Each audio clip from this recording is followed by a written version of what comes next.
The mother walked onto the stage, told her story, and when she revealed who had protected her son his entire life, Simon Cowell's voice disappeared and the words wouldn't come.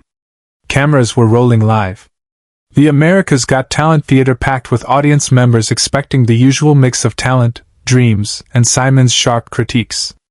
The stage lights glowed warm against the iconic red backdrop. Howie Mandel was joking with the audience during a commercial break. Heidi Klum was checking her notes.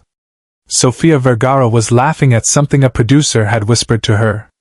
Simon Cowell sat at the judge's desk in his usual position, arms crossed, that familiar expression of measured skepticism on his face. He'd seen thousands of acts over the years. Singers, dancers, comedians, acrobats. Some brilliant. Most forgettable. A few that changed his understanding of what talent meant. But nothing had prepared him for what was about to walk onto that stage. The stage manager's voice echoed through the theater. "Next act, please!" A woman in her early 40s walked out from the wings, holding the hand of a young boy, maybe 11 or 12 years old.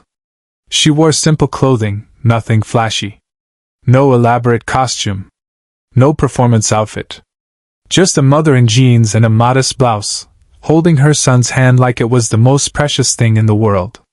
The boy looked up at her with complete trust. His other hand clutched a small notebook against his chest.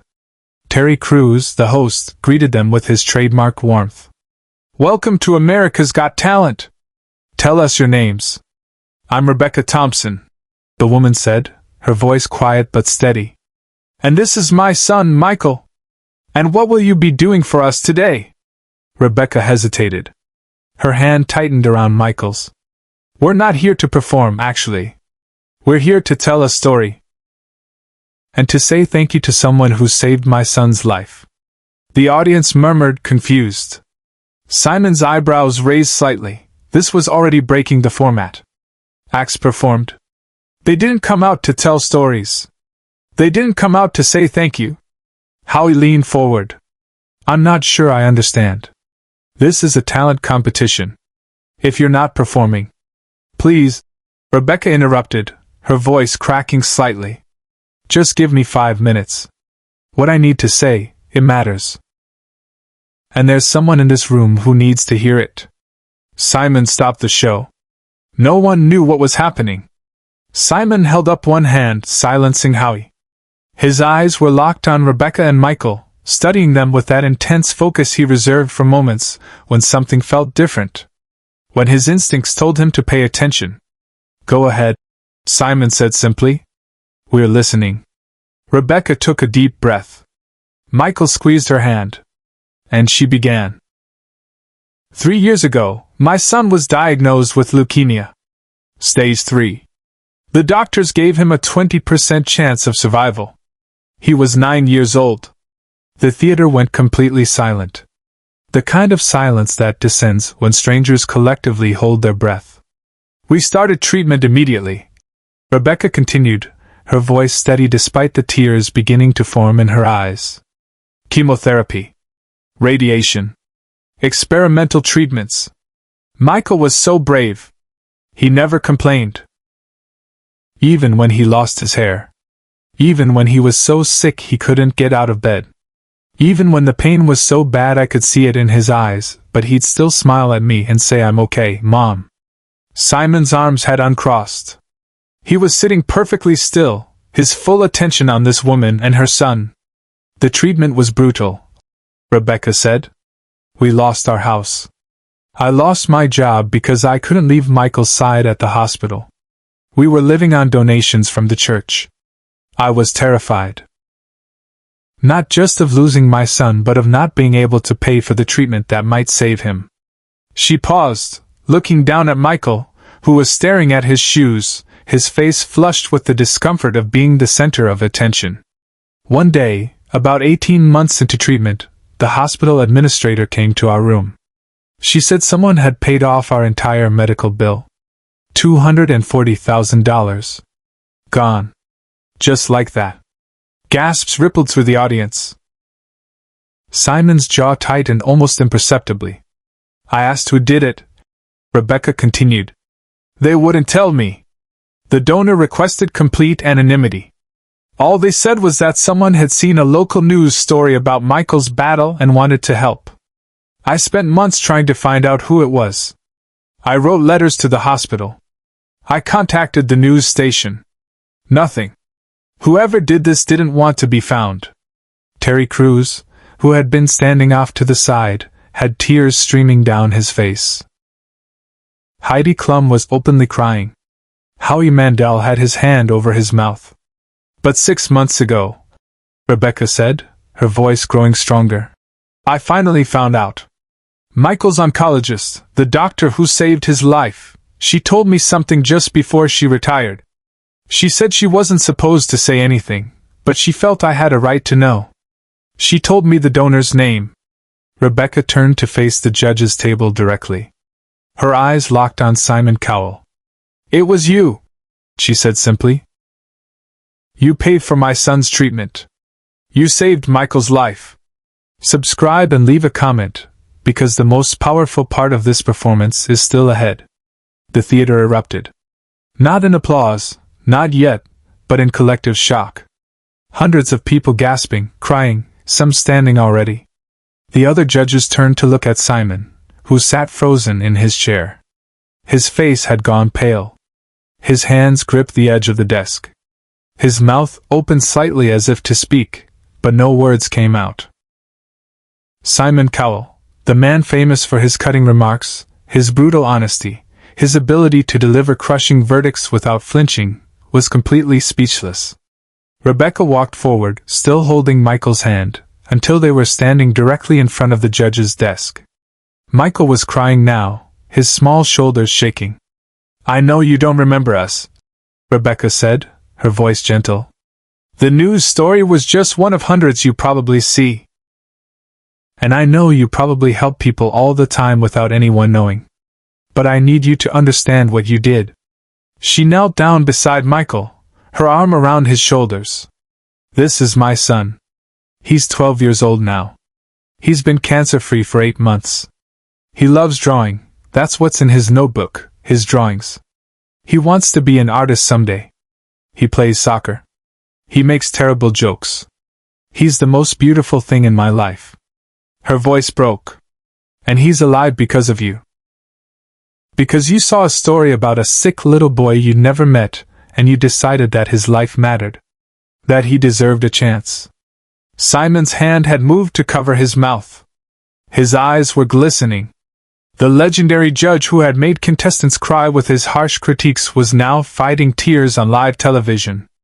I don't have money to pay you back, Rebecca continued.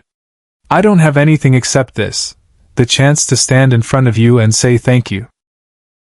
To tell you that the kindness you showed in secret, the generosity you thought no one would ever know about, it changed everything.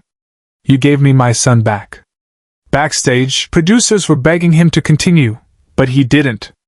In the control room, the director was frantically signaling to go to commercial. This wasn't how the show worked. This wasn't the format. They needed to stop this, redirect, get back to normal programming. But Simon wasn't looking at the cameras. He wasn't thinking about the format.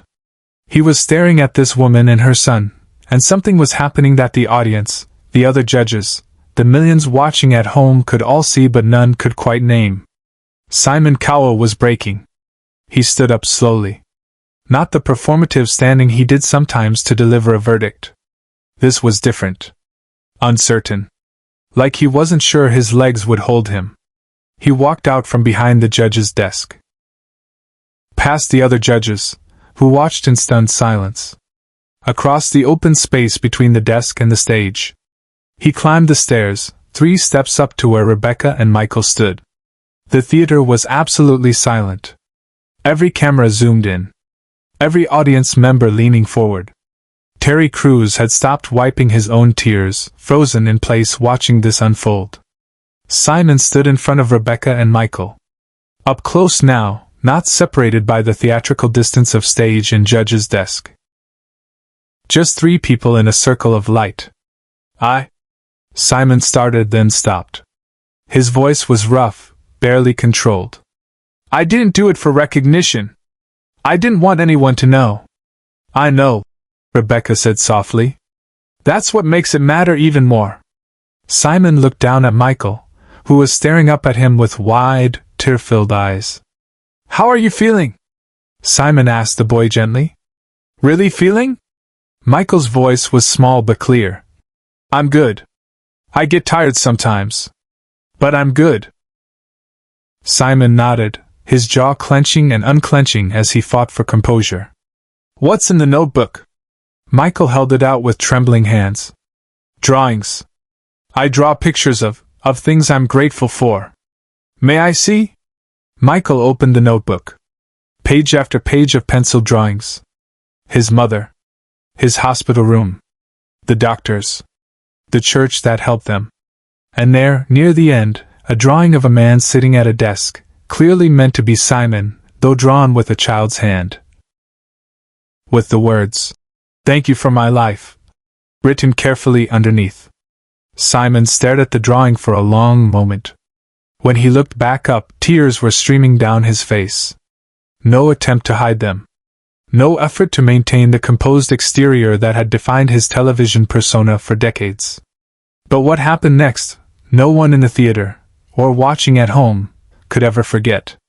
Simon reached into his jacket pocket and pulled out a handkerchief. Not for himself. He handed it to Michael, who took it with a small, surprised smile. Keep it, Simon said, his voice barely above a whisper. And keep drawing. Those pictures, they're beautiful. Then Simon did something that would be replayed millions of times, analyzed and discussed and shared across the world. He knelt down, actually knelt on the AGT stage, so he was eye level with Michael. Your mother is right, Simon said, speaking directly to the boy. I didn't do it for thanks. I did it because when I saw your story, I thought about what it would mean if you didn't get the chance to grow up. If the world didn't get to see what you'd become. And that felt wrong. That felt like something I could change. Michael nodded, unable to speak. But I need you to understand something. Simon continued. The reason you're alive isn't because of my money. It's because of your strength. It's because of your mother's love. It's because you fought when it would have been easier to give up. The money just removed an obstacle. You did the hard part. Rebecca was sobbing now, her hand on her son's shoulder, watching this unfold. Simon stood back up. He looked at Rebecca. You don't owe me anything. Not gratitude. Not repayment. Nothing. You've already given me more than you know. What do you mean? Rebecca asked. Simon gestured to the theater around them. To the cameras. To the audience on their feet now, applauding through tears. Being reminded why any of this matters. What we're actually doing here when we're not just judging talent but recognizing humanity. He turned to face the other judges. I'm giving them the golden buzzer. Howie's eyes widened. Simon, they didn't perform. I don't care, Simon said, his voice firm now, the authority returning. They came here to tell a story. They told it. And it's the most important performance this stage has ever seen. Simon walked to the judge's desk. His hand hovered over the golden buzzer for just a moment. Then he slammed it down. Golden confetti exploded across the stage. The audience erupted, screaming, crying, a standing ovation that shook the theater. Rebecca pulled Michael into her arms, both of them sobbing as gold rained down around them. Simon stood beside the golden buzzer, tears still streaming down his face, and watched. Howie, Heidi, and Sophia rushed onto the stage to embrace Rebecca and Michael. Terry Crews was openly weeping. But Simon stayed where he was. Watching. Witnessing what his anonymous gift had created. After the show, Simon asked Rebecca if he could keep one of Michael's drawings. She gave him the one that said, "Thank you for my life." It hangs in his office today. Share and subscribe, so this story will never be forgotten. Michael is 15 now. Cancer-free. Still drawing. Still living the life Simon Cowell gave him a chance to have. And Simon? He never talked about it publicly again.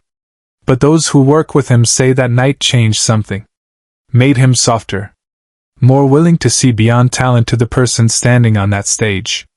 Because sometimes the greatest performance isn't what you do, it's who you save when no one's watching.